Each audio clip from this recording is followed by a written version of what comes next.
I've spent hours of my life watching people transition on YouTube, and I wasn't aware of what they've told me in the first appointment. So here I am telling you what to expect from your appointments at Tavistock Gender Identity Development Service Clinic thing.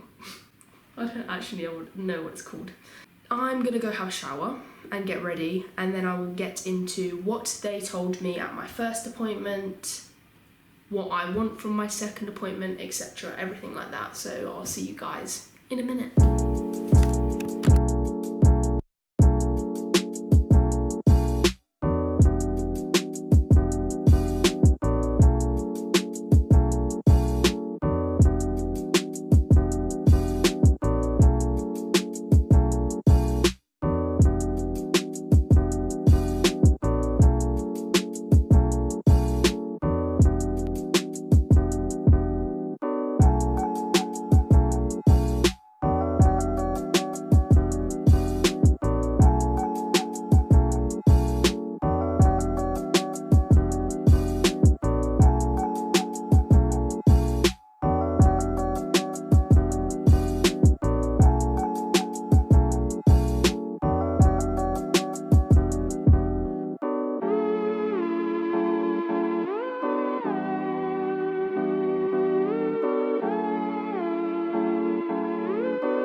This is my fit check, you know, just showing you my fit. Right, hello, good morning everybody. Today is Monday the 16th of September.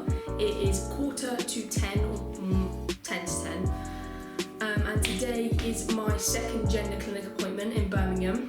If you don't know, I have had my first appointment already, and I will be getting into that appointment in a bit.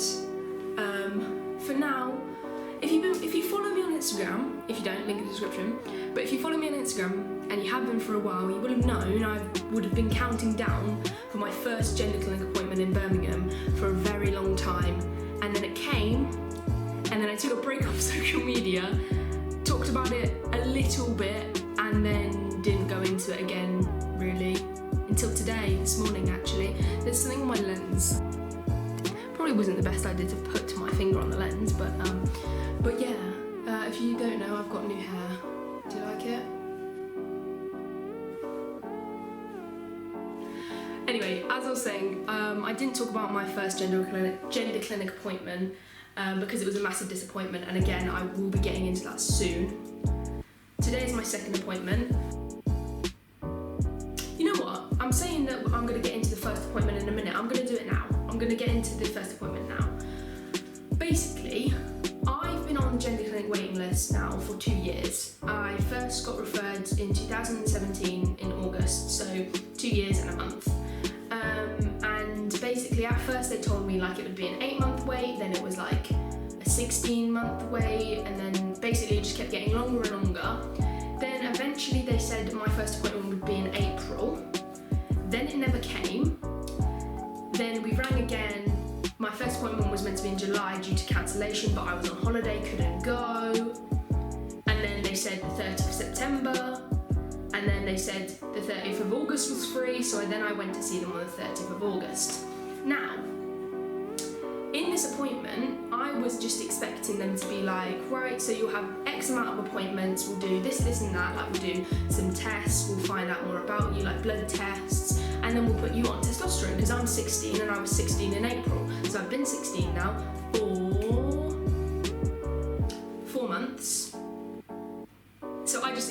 to go on testosterone, and that is what I wanted, that is what I was looking for.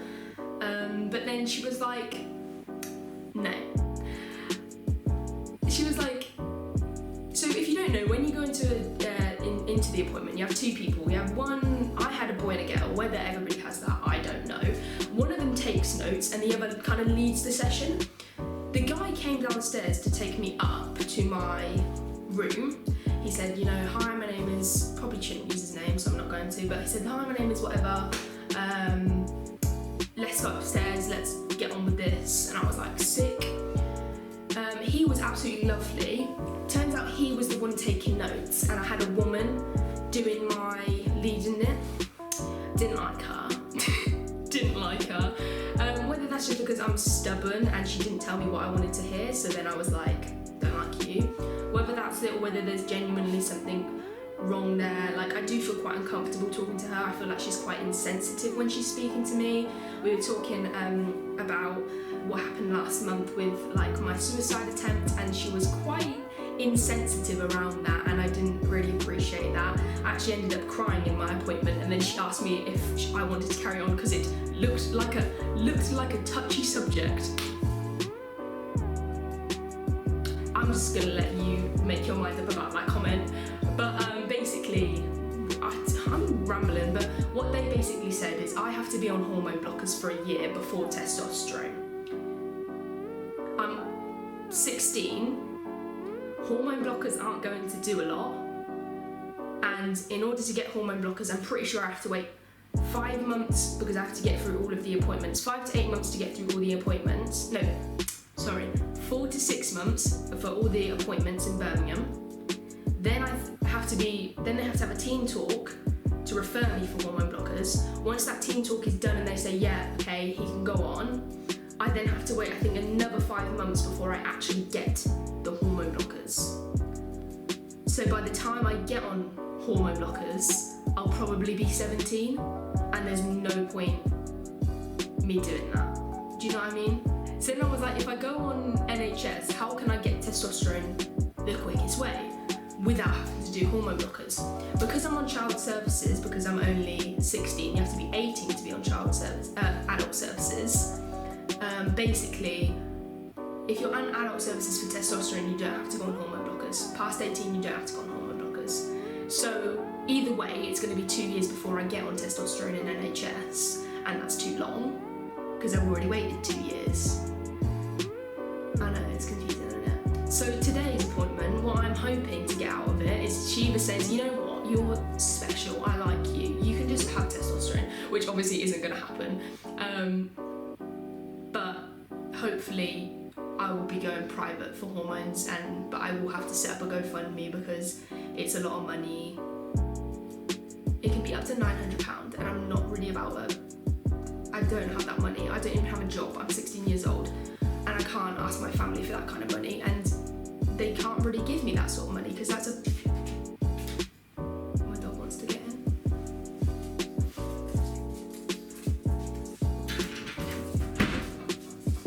That's a large amount of money. If you haven't noticed, I've moved house. That is something that happened last month as well. Actually, fun story, on the day of my gender clinic appointment was the day we moved house. How cool is that? So I only had my dad there with me, and I didn't have my mum, but today I'm going to have my mum and my dad. Hopefully today's environment will just be better. I'm going in on that woman. I wrote down every question I want to ask in my little mortgages notebook. Let me read you out a couple of the questions actually, just so you know where I'm heading with my questions. So I'm asking about, is there any way I can get T now on NHS for free at 16? And then I'm going to be asking exactly how long it will be before testosterone on NHS, and I'm guessing it'll be two years, but I haven't officially had that information, or exactly how long before hormone blockers.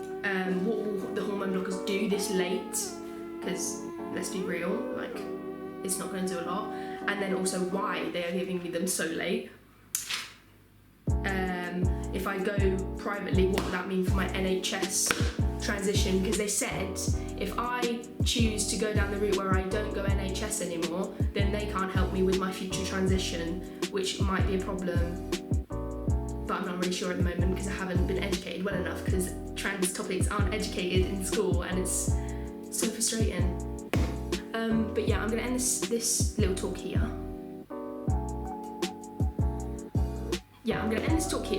We'll go to the appointment and then I will give you a summary of how my first appointment and my second appointment went. But yeah, that is where I'm at. Let's just go to the appointment. Am I going in with an open mind? No, not really. I was about to just lie to you, but no, I'm not going to. Let's just see how today goes, okay? Let's just see. Okay, right, I'm gonna go. Right, okay. See you in the car, I think. Bye.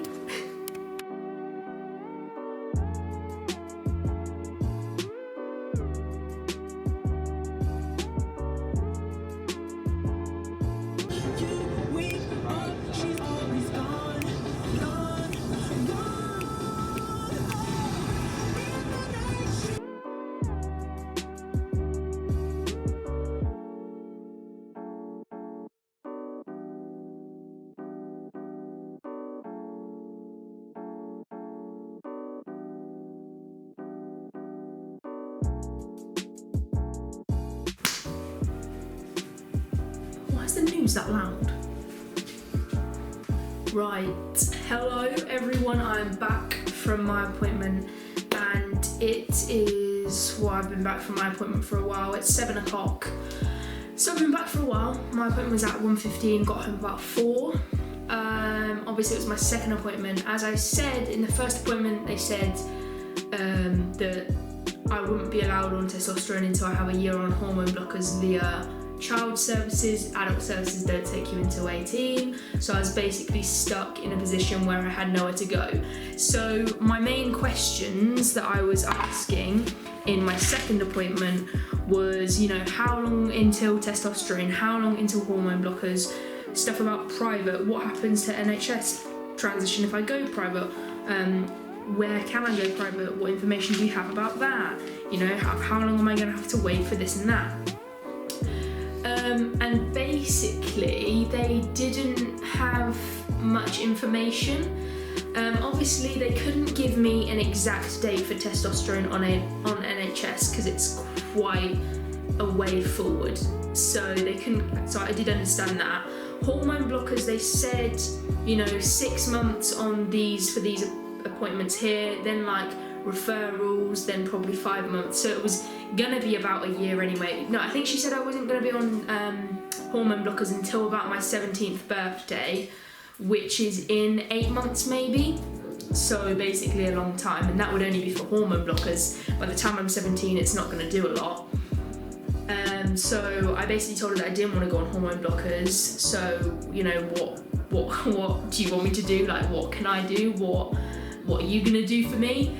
And she said that I could check with the adult gender clinic service and see how old they do referrals, because she said you might find that I can be seen at 17. Why is he drinking that loud? I can be seen at 17 and then get on testosterone at 17 and a half. That's still like a year away, over a year away, but it's better than 2 years, which I kind of see where she was going with that. That still to me is too long to wait, and I can't wait that long. So then I obviously asked about private, and she didn't really have any information on that. She couldn't give me any information. I asked about, how my NHS transition is going to be affected if I go on privately. And she basically said in child services, they won't take you again if you go private, because then you're doing all your assessments elsewhere, so they haven't seen you. Do you know what I mean? So they basically said that's not really going to be a thing. She said she's not sure about adult services because obviously they're two different services, but in reality they should have as much information on both as they can. but you know, I'm not going to tell her how to do her job. But that was like what she was getting at there. So if I went privately, I don't think I'd get much support from NHS anymore. I'm not planning on having top surgery at NHS anyway. I think that takes up to 5 years. So why are you being loud when I'm trying to film? He's been so quiet, and then I pop out the camera and he decides he wants to show off. Sit down, sit down, sit. Good boy. So that is where I was at with that. Obviously it was really disappointing. Again, I didn't really get the answers I was looking for. It's not looking like I'm going to be on testosterone anytime soon via NHS, and privately I don't have enough information to even know what to do there. So it looks like it's going to be a lot of me figuring everything out by myself. But as soon as I figure it out, I will be sharing it as always, because other people are going to be in my position and I don't want people going through what I'm having to go through right now. So I'm going to show you the forms that I had to fill out. Basically, it was just like general questions asking me to list my hobbies, what sports I participate in, jobs I do, stuff like that. And then it was like, how fidgety are you, like, or like sometimes it was like a scale. I'll show you, but it was a scale of like sometimes true, always true, not true at all, or something. And it gave you certain questions. Like some of them were really weird. And then inside that was some questions asking me like how. One of them was literally like, oh, what did it say? It said something like, oh, it'll be on the screen, you can read it, but it was just insensitive questions, like I'm not a girl, and they were implying that I was a girl, and it was really hard to sit there and read that. But then the fun part came of, you know, the like grading how satisfied you are with certain like body parts, but they literally use the biological terms, which was so hard to read and have that related to me.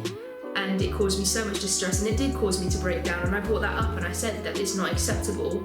She said they're trying to get it changed, but it hasn't been changed in many years, so I was a bit annoyed at that. I mean, there's not a lot I can do personally. And then there was one asking me like what my gender identity is and what that means to me, and obviously my gender identity is male, and it was like, what do these words mean to you? And I just left it blank because I just felt silly. Like, I'm just a man, I don't want to have to, like, I'm just a boy, like, just let me be a boy, innit? Like, I don't understand. And then some other stuff that obviously you'll see. So that was the forms, and then your mum and dad will get one, or whoever your carer is, that they have to fill out. Basically the same stuff as the ratings. Is your son or daughter, whatever, fidgety? Do they do this? Do they do that? Do they have problems with this? Do they have problems with that? And then there's also one for your teacher. My teacher filled mine out. I managed to get one of my teachers to fill mine out. So yeah, some of the questions were really strange, and some of them, you know, you kind of knew why they were asking them, but obviously they know what they're doing, and I'm not going to question it completely. Like, obviously I felt like an idiot filling it out, but it is what it is. Yeah, so obviously if you're living in the UK and you can't access, you can't travel to London for your gender clinic appointments. My one was in Birmingham, and my Birmingham appointments, it's not in a gender clinic, like an actual specialised clinic. It's in just a normal, like, hospital almost. It wasn't really a hospital. It was weird. It was like a small hospital, I guess. And it was literally just a room with 5 chairs and a coffee table in between. And it was just like a blank room. They're just renting out rooms, so it's like easier for families that can't, like, you know, go to London. But at the same time, it just made me feel like I wasn't being taken seriously, because, you know, you get told that you're going to go to London to Tavistock, and you're going to, like, and it's this massive place, and like, I feel like it'd just be so much of a better environment there, because, like, it's just like, that's when, you know, it's like happening, do you know what I mean? And like, because it was literally just not even in a specialised place, I just felt like my case wasn't being taken seriously, and it was really hard. And obviously you do touch on touchy subjects when you're there. They're going to ask you questions about certain things that you're probably not going to want to answer. Like she was asking me today again about like my suicide attempt, and at the end of the day I didn't feel completely comfortable talking to her about it as such, just because I felt like she was quite insensitive with the way she went about it. She was quite insensitive about a couple things, to be honest with you. When my mum was explaining that these sessions so far, well, I only had one, but it like declined my mental health for a bit rather than bring it up, which is what they were meant to do, and it actually took me in the opposite direction. And she was like making these weird noises, like like, and then she was like almost like eyeing me, like being like, oh, like that's so sad. It just made me feel so small, like. I don't understand. And obviously they keep referring to me as a young adult, because obviously I'm 16, but then I'm on child services. And then she was saying, part of these assessments or these appointments are for us as a group to find other ways for me to deal with how I feel, because it's not all about bodies or something. Like she was saying, like, if I can like have self-acceptance, I might not want to like change my body. And I basically like I didn't roll my eyes, but like basically did. And then she kind of looked at me and said like, oh, I don't think that's something you're very fond of like looking into. Then I was like nah, like I can learn how to accept myself by myself. Like I have a therapist here in my town that I see every week. I don't need to travel to Birmingham, an hour and a half to Birmingham, to sit in a room with an hour for you to do that, but not as well as my personal therapist down here. So that was hard for her to kind of come out with that. I don't have to continue those appointments. Right now what I want to go privately. I want to transition privately. In order for me to do that, I've got to have a conversation with my parents, and I'm guessing we will have it this week. I think they want me to go on adult services and wait like a year and a half maybe. I actually don't know what they're thinking, but obviously I'll find that out. Me, I want to go private, and I understand it's going to be a lot of money right now, and it's going to be a lot of money every month, but at the end of the day, I can't wait for my life to begin. And it's unfair for me to have to wait for everybody else to be ready. I'm ready for it. I know this is something that I'm never gonna change. Like, I've never felt like a girl. I've never been a girl. My mum said she's known from the minute I started walking I was meant to be a boy. That's my mum, the person that's known me every single day for these past 16 years. When I was 7 years old and I asked for a willy for my birthday, what cis girl comes out with that? It's just crazy to me, because these people have known me 2 hours and they seem to think, they can have such a big say on what I do with my body. And at the end of the day, right now I'm not in charge of my transition. I'm not the one in charge, and it should be me in charge. I understand I have to go through procedures. I wasn't expecting to get T on the second appointment. I was expecting to have my 4 to 6 assessments, then to diagnose me with gender dysphoria. I have some tests, and then I start testosterone. That's all I wanted. I didn't want them to give me testosterone straight away, but I don't want to have to wait a year for hormone blockers, wait for adult services. I don't want to have to do that. I just want to get testosterone as soon as possible.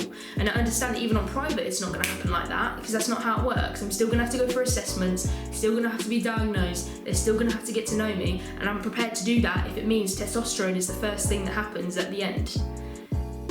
I don't know if that makes sense. I hope it makes sense, but that's where I'm at with everything right now. Obviously, it's just so frustrating, because when they said in March that my appointment would be next month in April, I was thinking about privately transitioning about then, so I could get T on my 16th birthday.